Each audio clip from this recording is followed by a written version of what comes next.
Seguimos en Hora Política, recibimos al ministro de Economía de la provincia de Santa Fe, Pablo Olivares. Pablo, gracias por acompañarnos. El gusto es mío. Bueno, finalmente en lo que ha sido por lo menos la última reunión paritaria no ha tenido impacto por así la discusión o los planteos que uno vaticinaba en torno a la reforma previsional. Mucho se habló sobre lo que podía ser el impacto una vez que llegaran los primeros recibos de sueldo. ¿Cómo vislumbras este escenario que se abrió a partir de la aprobación, ¿no?, de la reforma? Bueno, a ver, creemos que por un lado la reforma era una necesidad, pero no una necesidad de un gobierno, es la necesidad de que un régimen previsional como el santafesino, que involucra a los trabajadores públicos, quedase dentro de la órbita de la provincia de Santa Fe, y para eso realmente es necesario llevarlo a un verdadero régimen de reparto, y no que el día de mañana quede vulnerable ante la imposibilidad de un Estado sostenerlo y tener que ir hacia el ANSES. En realidad, desde ahí hay que empezar a contar la historia de esta reforma previsional, y al mismo tiempo la ecuanimidad de que como sistema de reparto no requiera que la población santafesina que se paga su propia jubilación, como aportante a su régimen de jubilación privada, a su régimen de ANSES, al mismo tiempo con los impuestos tengan que pagar el régimen de jubilación de otros, con lo cual también eso era injusto, y creemos que también es un punto que se ha abordado. Superado esto, con una ley que ya de reforma, lo que ahora estamos tratando es monitorear la evolución. Contábamos con un vértice que nos marcaba, un vector, perdón, que nos marcaba cuál iba a ser el camino de ese déficit en caso de no abocarnos a una solución, y cuál va a ser el camino de ese déficit gradualmente en disminución, con un amesetamiento primero, para luego ir decreciendo a lo largo del tiempo, porque contábamos con un estudio actuarial que había sido hecho en el año 2014, y durante todos estos años ese estudio actuarial había ido coincidiendo muy cercanamente con los números de la realidad. Eso nos va a marcar, nos permitió plantear una reforma con datos concretos, y bueno, ahora con los primeros meses de implementación nos va a permitir ir viendo el ajuste que se va dando. De hecho, la primera liquidación con la que se aplicó parcialmente fue la de septiembre, y está más o menos en línea con lo que preveían. Ministro, en programas anteriores estuvo Barrio Nuevo representando a los trabajadores de obras sanitarias, y él anunciaba que lo que ustedes consideraban, los recortes que ustedes consideraban privilegios, ellos lo consideran derechos adquiridos. Y anunciaban que podían llegar a judicializar esto, que no iban a tomar una medida de fuerza, sino judicializarlo. ¿Puede generar un conflicto esto? No, de hecho, una afirmación de ese tipo en realidad está planteando una posibilidad de conflicto, pero planteada en esos términos de judicializar es la vía natural para cuando alguien disiente con alguna postura. Tiene ese mecanismo, afortunadamente, vivimos en un régimen republicano con división de poderes, y si es el camino que entiende, nos parece el adecuado. Creo que desde ese punto de vista ya es algo importante. Creemos que el término privilegios no lo decimos en términos peyorativos. Privilegios es en el sentido cuando el común de la población no tiene un determinado derecho. El hecho de tener un determinado beneficio por el solo hecho de pertenecer a una determinada organización, mientras el resto de los ciudadanos no lo tienen, puede haberse, si a lo mejor puede sonar el término privilegio distinto, puede llamarse de otra manera.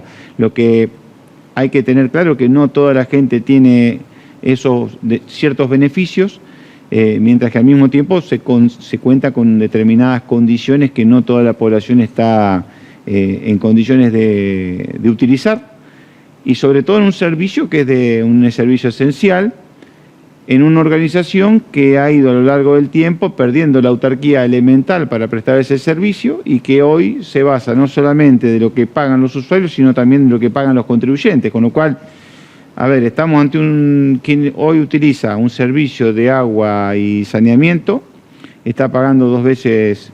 Por un lado está pagando la tarifa, que al mismo tiempo no está sincerada, pero paga por una parte un servicio y como contribuyente paga a otro.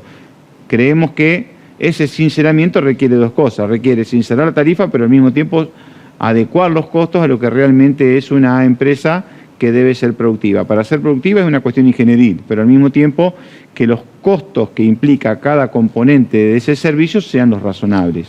Y por ahí había elementos que posiblemente,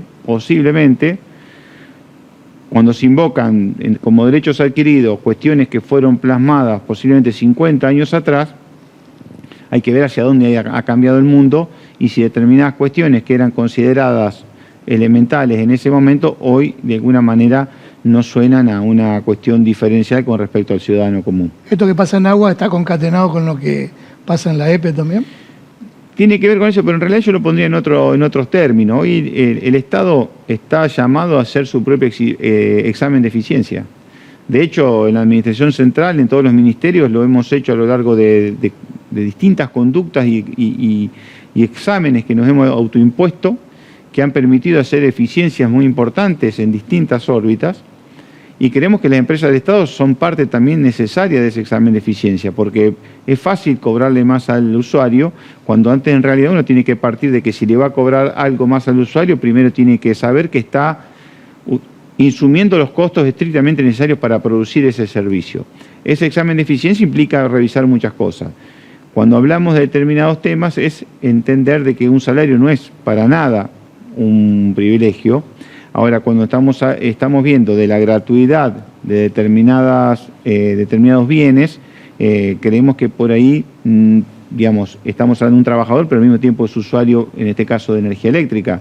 Entendemos que esa persona debería considerarse un usuario más y no un usuario, en este sentido privilegiado, de que de alguna manera tiene la ventaja de tener un costo muchísimo menor por el solo hecho de pertenecer a la empresa que lo produce. Ministro, hasta fin de mes hay tiempo para enviar el proyecto de presupuesto 2025 a la legislatura, teniendo en cuenta los escasos indicios que dejó el presidente Javier Milei en la presentación de su proyecto de presupuesto en el Congreso. ¿Es como que el dilema es ajuste sí, ajuste no? Bueno, a ver, el presidente ha planteado su política fiscal, que involucra no solamente el presupuesto, sino el manejo de todas las variables fiscales. El presupuesto luego lo pudimos ver y en definitiva está con una estimación de pautas macrofiscales que lucen optimistas. No quiero uno llamarlo irreales porque en realidad se basa en una serie de premisas, pero con una dosis de optimismo muy importante. Un 18% de inflación para el año que viene, estamos hablando de que estaríamos promediando un 1,4% mensual de inflación, que arranca también con una formulación de una inflación para el resto del 2024, que estaría indicando que para poder dar ese indicio que da el presupuesto estaríamos hablando que tenemos que tener una inflación del 0,5% este mes y los dos que vienen, con lo cual tiene una dosis de optimismo importante. Eso hace que sea un presupuesto con una estimación de recursos monetariamente, nominalmente estrecha, que es un elemento que sí o sí las provincias tienen que tomar porque de alguna manera hacia la estimación de la coparticipación que van a recibir las provincias y al mismo tiempo impactan los municipios.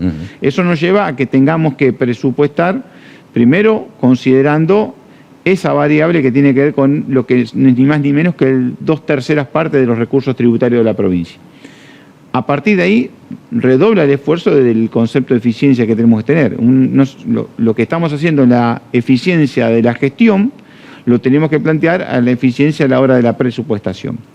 Por lo tanto, también sabemos que hay determinadas áreas que es muy difícil pedirle que hagan una reducción presupuestaria, por lo cual cuestiones de servicios críticos, hay un compromiso con la inversión de llevarla adelante y bueno, es un desafío importante porque hay que tener ecualizar adecuadamente la necesidad de recomposición del salario por un lado, pero al mismo tiempo que no falten recursos para el sistema de salud, para el sistema educativo y fundamentalmente lo que es la prioridad número 1 de la gestión, que tiene que ver con la seguridad, no solamente los costos operativos de la seguridad, sino la inversión en seguridad. Ya lo estamos viendo este año con una compra inédita de patrulleros, la primera vez que la provincia compró 1.000 móviles, va a comprar 1.000 móviles en un año, sino también motos, camionetas, pero fundamentalmente lo que es obras en materia penitenciaria, que por ahí pasa una de las políticas centrales en materia de seguridad que tiene que ver con un adecuado control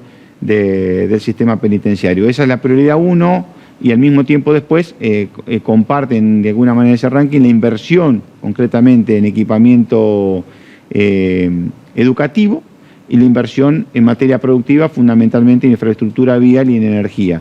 Son los puntos donde, digamos, la posición del gobernador es que se prioricen y bueno, hacerlo en un marco de una estimación de un presupuesto XS, como ha hecho a nivel nacional el gobierno nacional, por un optimismo de mirar el año que viene, bueno, es el desafío que nos toca trabajarlo en ese esquema. Si ese optimismo se concreta, nos vamos a ver beneficiados todos, porque lo que va a haber pasado va a haber disminuido la inflación, y si disminuye la inflación, entiendo yo que si se da, puede haber una inconsistencia en la formulación nacional de que si la inflación verdaderamente se redujese a ese nivel, posiblemente el crecimiento fuese mayor. Bueno, si se da esa hipótesis, creo que vamos a estar en un año con mayor crecimiento, si se dan las hipótesis que el Gobierno Nacional prevé en su presupuesto 2025, con un 18% de inflación. Y si la inflación fuese más, bueno, habrá que prever cómo va a ser la evolución real de los recursos durante el año que viene. Ministro, ha habido contactos casi permanentes con el ministro Luis Caputo. ¿Tienen dimensión de lo que pasa en el interior y especialmente en Santa Fe? Hay registro. Por un lado, del registro de que Santa Fe lo que le vaya bien desde el punto de vista productivo, al ser una de las provincias más importantes, es que le vaya bien al país. También hay registro de que la infraestructura que tiene Santa Fe, sobre todo logística, por Santa Fe sale una de cada $3 que salen del país, salen de Santa Fe. Y eso hace que entender que Santa Fe, más allá de ser parte del interior, el destino del país se juega gran parte en Santa Fe. A partir de ahí hay respuestas bastante disímiles, y uno va a la hora de discutir de deuda. La verdad que hay una respuesta franca, no hay chicanas, es muy franca, asertiva, pero bueno, está llevando tiempo ese debate. Después en tema de financiamiento hay apertura a partir de que la Nación tiene limitaciones para tomar endeudamiento, y Santa Fe tiene muy buena condición para eso. De hecho, hemos sido los primeros que levantamos la mano a la hora de poder tomar financiamiento para infraestructura productiva.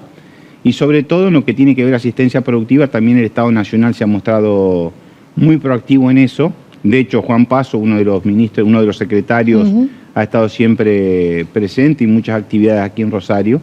Y mucho registro también del trabajo que se viene haciendo con la Bolsa de Comercio de Rosario, de Santa Fe, con una suerte de gobernanza productiva que estamos tratando de construir junto con nuestro ministro de Desarrollo Productivo y el gobernador, en aras de tener un proyecto común, pero fundamentalmente con lo que decía al comienzo, de entender que Santa Fe está muy activo en invertir en producción, y al mismo tiempo hacer entender que cualquier cuestión que beneficie a Santa Fe también va a beneficiar al país. Inclusive la discusión de las retenciones, que es una discusión a veces odiosa, que genera tensiones, se plantea desde ese lugar. Es decir, miren, todo aquello que libere fuerzas productivas, una intensidad de crecimiento mayor, va a ser en beneficio del país. Entonces, desde ese punto de vista donde nosotros estamos trabajando, y que cada vez que vamos a Buenos Aires tenemos la posibilidad de comunicarnos, lo hacemos desde ese lugar. Ministro, gracias por acompañarnos. Muchísimas gracias a usted. Pablo Olivares, ministro de Economía de Santa Fe, pasó por Hora Política.